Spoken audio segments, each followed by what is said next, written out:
আসলে বিভিন্ন সময়ে খেলার জন্য মাঠে আসা হয়, খেলা দেখার জন্য মাঠে আসা হয়। তো আজকে আমাদের ক্রীড়া পরিষদে একটি মিটিং ছিল যে আমরা আগামী ৩০শে এপ্রিল নতুন করে স্পোর্টসের যে কার্যক্রম আমাদের মাননীয় প্রধানমন্ত্রী উদ্বোধন করবে এবং সেই উদ্বোধনের যে কার্যক্রম সেটাকে বাস্তবায়ন করার জন্য, খেলাধুলাতে বাস্তবায়ন করার জন্য আমাদের প্রত্যেকটি জেলার ডিসি মহোদয় এবং আমাদের ইয়নোরা, তারপরে পাশাপাশি আমাদের যে ক্রীড়া অফিসার যারা রয়েছে এবং আমাদের সচিব সহ অন্যান্য যে কর্মকর্তারা সবার উপস্থিতি আমরা একটি মিটিং করেছি। সেই মিটিংয়ের তার কী করণীয় রয়েছে, এই নতুন করে স্পোর্টসকে বাস্তবায়নের জন্য কী কী করণীয় রয়েছে সকল বিষয় নিয়ে আমরা আলোচনা করেছি বিশদভাবে। এবং তার পরিপ্রেক্ষিতে হঠাৎ করে নিচে নামার পরে মনে হইল যে একটু আমাদের যে ঢাকা স্টেডিয়াম, সেই ঢাকা স্টেডিয়ামের আসলে স্টেডিয়ামের যে পরিবেশ, সেই পরিবেশটি আসলে ঢাকা স্টেডিয়ামে নেই এবং সেই পরিবেশটিকে কীভাবে আমরা ফিরিয়ে আনতে পারি, সে বিষয়গুলো নিয়ে ইতিমধ্যে আমি আমাদের ক্রীড়া পরিষদের যে নির্বাহী পরিচালক সমাজের যে কর্মকর্তা রয়েছে তাদের সাথে কথা বলেছি এবং আমি নিজেই সরেজমিনে এখন দেখে গেলাম। সো আমরা যেহেতু সামনে ঈদ এবং ঈদের পরবর্তীতে আমরা চেষ্টা করব যে এটি দৃঢ় হাতে কীভাবে আমাদের এই স্টেডিয়ামের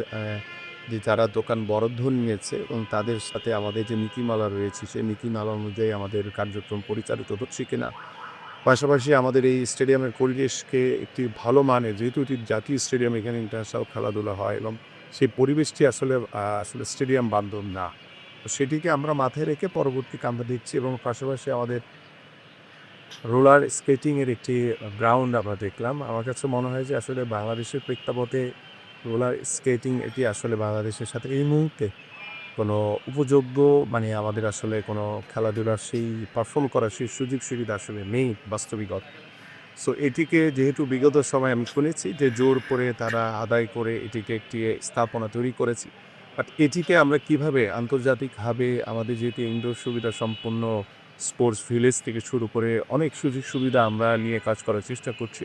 এবং এখানে আমরা অনেক ইনডোর গেমস, আমাদের কি বলে জিমনেশিয়াম, আমাদের আরও সুযোগ সুবিধা দেওয়ার মাধ্যমে আমরা এই যে রোলার স্কেটিংয়ের যে ইস্যুটি রয়েছে আমার মনে হয় এটিকে আমরা আসলে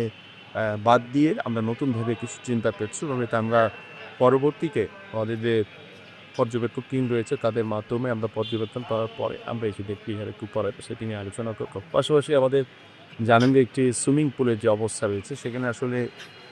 সুইমিং হয় না। সো আমরা সেই সুইমিং পুলে যে সুইমিং হয় সেই পরিবেশটি ফিরিয়ে আনতে চাই এবং সেখানে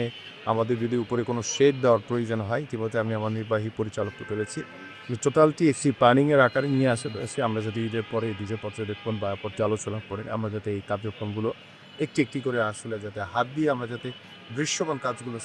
সমাপ্ত করতে পারি। দেখেন, একটা স্কোরবোর্ডের দাম ৫ কোটি টাকা হতে পারে না। যারাই করেছেন তারা আসলে দুর্নীতির জন্য করেছেন। সো আমার এখানে বর্তমানে দুর্নীতি করার কোনো সুযোগ নেই এবং দুর্নীতির শতভাগ লাগাম টেনে ধরার জন্য মাননীয় প্রধানমন্ত্রীর নির্দেশনায় আমি প্রস্তুত রয়েছি এবং আমাদের রেফারিদের যে বিষয়টি রয়েছে সেই রেফারিদের আসলে তারা তো প্রত্যেকটি সেক্টরে গেমসে কিন্তু রেফারির প্রয়োজন হয় বা ক্রিকেটের জন্য আম্পায়ার প্রয়োজন হয়। সো আমরা চাচ্ছিলাম যে তারা আসলে সকলেই কিন্তু আসলে আমাদের ক্রীড়া পরিষদের আন্ডারে রয়েছে, অন্যান্য ফেডারেশনগুলো, বাট রেফারিরা নাই। সো আমি আজকে হঠাৎ করে মনে হলে পরে আমি আমাদের নির্বাহী পরিচালকের সাথে কথা বলে যে আমরা পরবর্তীতে সকল রেফারিদেরকে আমাদের ক্রীড়া পরিষদের আওতায় এনে তাদের সুযোগ সুবিধা বা তাদের বসার যে কার্যক্রমগুলো আছে কীভাবে তাদেরকে একটি কমিউনিকেশনের মাধ্যমে তাদেরকে আরও বেশি ইনভলভমেন্ট বাড়াতে পারি বা তাদের যে সুযোগ সুবিধা দরকার সেগুলো যাতে আমরা পর্যাপ্ত পরিমাণ দিতে পারি সেই বিষয়গুলো নিয়ে একটি প্রাথমিক আলোচনা হয়েছে, বাট এটা এখনও নট ইয়েট মানে ফাইনাল। সো আমরা আলোচনা শুরু করেছি। সো আমরা এটা পরবর্তীতে কীভাবে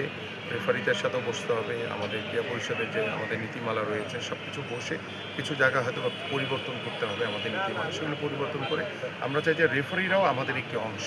তাদেরকেও আমাদের ভিতরে নিয়ে আসা।